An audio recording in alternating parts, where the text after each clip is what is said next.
So I'm going to give you guys two versions of the TR-76 Geist. It's the absolute best assault rifle in Warzone 2 right now, and you have to use it. So I'm going to give you guys a no recoil build and a high velocity build. So we're going to start out with this beautiful Polar Fire S or the ZLR Talon 5, whichever one is comfortable for you, whichever one you want to pick. I like the Polar Fire S. This is for sound suppression, bullet velocity, damage range, and recoil smoothness. Tuning, we're going to increase the bullet velocity. We don't want the accuracy to actually get hurt that bad, so we can keep it around 30. If you keep increasing it, you see it's not going to have much of a benefit. So keep it to around 30 so it doesn't have much of a negative. And I can't tune it back anymore, so we're just going to keep it around there. But you do want to increase the recoil control, so we're going to have it around 0.92 ounces. Next, for the barrel, we're going to put on the BRUEN BRIDLE Heavy for recoil control, damage range, bullet velocity, and hip fire accuracy at the cost of aim down sight speed, movement speed, and hip recoil control. For the tuning, you can max out the damage range. Just be aware that the handling is going to go down, but increase the recoil steadiness to around, it looks like the 0.21 region is pretty good or less. If you go further, it's going to help more, so it's completely your choice. But I try not to max out my tuning since it usually hurts the gun more than it helps. 45 round mag, because the guy's single tap is not it, and you don't want to start out with the base amount of bullets, so 45 is perfect. For the optic, I like using the aim op V4. It's just my preference. For the tuning, I just max out the far distance. It gives it less recoil, less visual recoil effect. And since this is the class setup I used in this gameplay, we're going to throw on high velocity. I increased the bullet velocity and just max it out, and I also maxed out the damage range just because you want to have as much benefit as possible. You can actually keep it to around 0.35 G, but you are going to have slightly less damage range. It may not be noticeable, but I just like to max it out. And to those that have used this weapon, you guys know it has somewhat of a bullet velocity issue, so this setup right here handles the bullet velocity issue and gives you very little recoil. Now, if you want no recoil at all, throw on the VX Pineapple for hip fire accuracy, hip recoil control, recoil steadiness, and aim walking steadiness. This is literally the best recoil control underbarrel you could possibly put on. And instead of Polar Fire S, you can actually throw on the 8-point flash hider, or if you want absolutely no recoil, the Sack and Tread 40. Increase the recoil stabilization, but don't mess with the recoil control just because it actually hurts the accuracy a whole lot.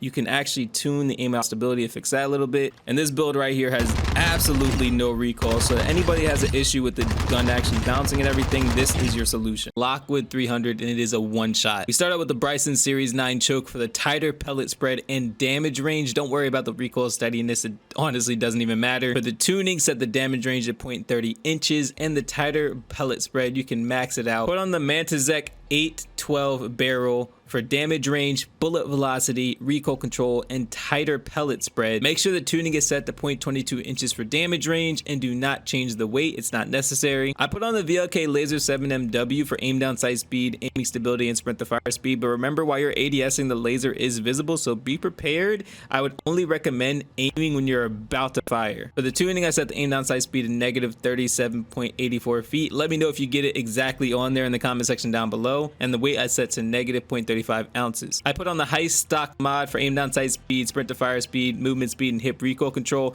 Absolutely amazing attachment. You need this, believe me. And last but not least, the main thing that makes this shotgun great, the MAELSTROM dual trigger for dual shot, damage, and reload quickness. Now, I tuned this to increase the sprint to fire speed by negative 0.06 inches, and I changed the weight to negative 0.07 ounces for aim down sight speed, and it actually makes a massive difference. This is the best ISO 9mm class setup or loadout in Warzone 2. You can even use this in Modern Warfare 2. It'll have the same effect. I have two setups for you guys actually. So we're starting out with the X10 RR40 for sound suppression, bullet velocity, damage range, and recoil smoothness at the cost of aim down sight speed and aiming stability. Don't worry, that's going to be fixed later on in this class setup. So for the tuning, we're actually going to increase bullet velocity. We can put it to around 60 or whatever makes you feel comfortable. You don't have to change the recoil smoothness if you don't want to. In fact, I would actually suggest you increase the aim down sight speed a little bit more, but it's whatever you want to do, honestly. For the barrel, I put on the 9-inch PTX trainer for damage range, hip fire accuracy, movement speed, and bullet velocity at the cost of aim down sight speed, hip recoil control, and recoil control.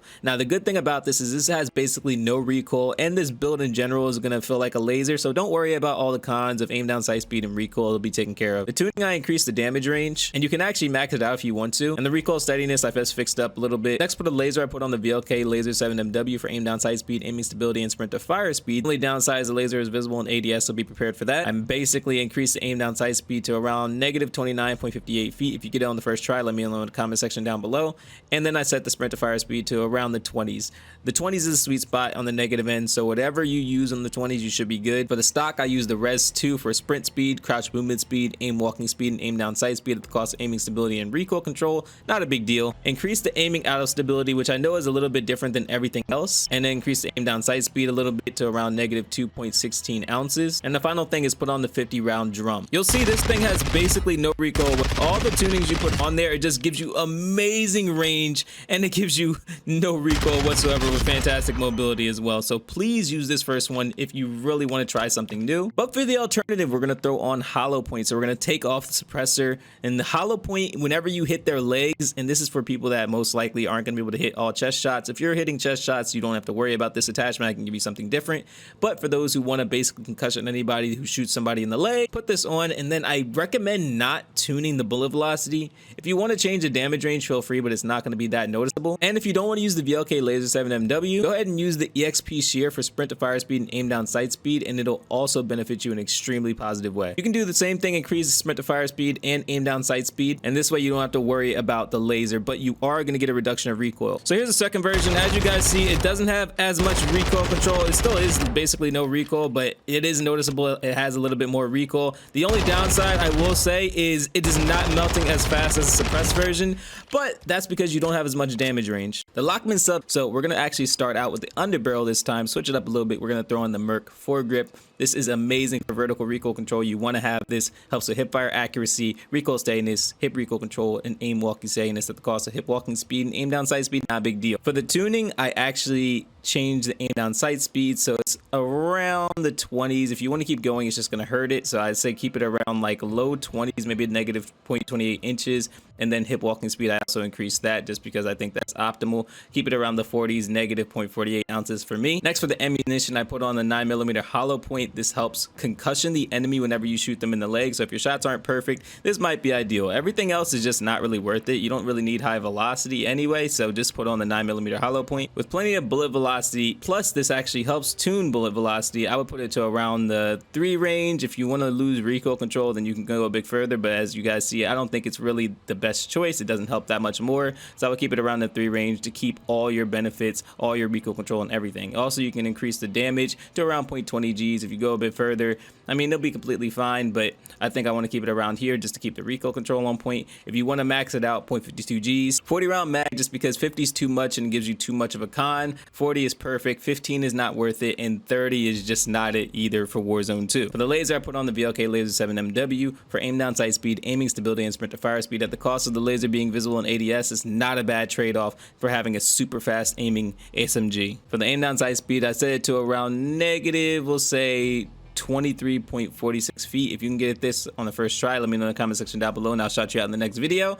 And also for the sprint to fire speed, I set it to negative 0.22 ounces, a whole lot easier to set. The last thing I want to put on is the FT mobile stock. It's so easy to use this, and since it got buffed recently, this is the ideal stock. You don't want to have stockless. It's just not ideal. You're gonna actually end up having more recoil than this that's gonna have very little recoil. Sprint speed, aim walking speed, crouch movement speed, and aim down sight speed at the cost of aiming stability and recoil control, no big deal. Increase the aim walking speed to around negative 1.30 inches and increase the aim down sight speed to around negative 2.80 ounces. You can go a bit lower if you want to, but I just think that this is the sweet spot. And for a weapon that melts this quick with very little recoil, honestly, what more could you ask for? So this is the best cast off 7.62 class. Despite anyone trying to nerf it, it's still overpowered. My class setups are nerf proof. They cannot be nerfed. They're way too good. So starting out with the recoil control, we set the recoil control to 0.11 inches, and the recoil stabilization, you can kind of have fun with it, but set it to around the 0.40 region.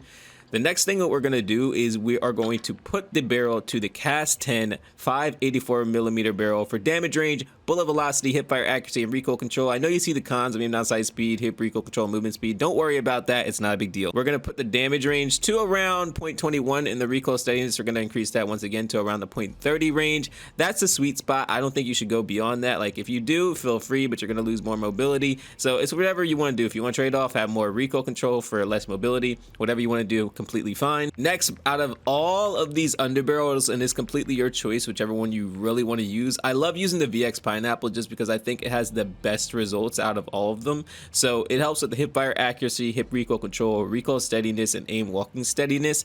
And it reduces hip walking speed and aim down sight speed. I think there's a pretty fair trade-off for basically the best recoil control under barrel out of all of them. For the tuning, I actually didn't tune this at all. If you want to increase the aim down sight speed, then I mean, feel free, you can. And it doesn't have much of an effect on recoil, but I don't really think that you should because you do get a reduction of accuracy. Easily put the 40 round mag on because 30 is not it and neither is 20. And last but not least, this is personal preference, but I love using the aim out V4 and I love to tune it so that the far distance is maxed out. And here's the end product right here. I don't know, maybe it's just me, but it feels like ever since like the recent nerf, it actually has less recoil because my shots are just perfect.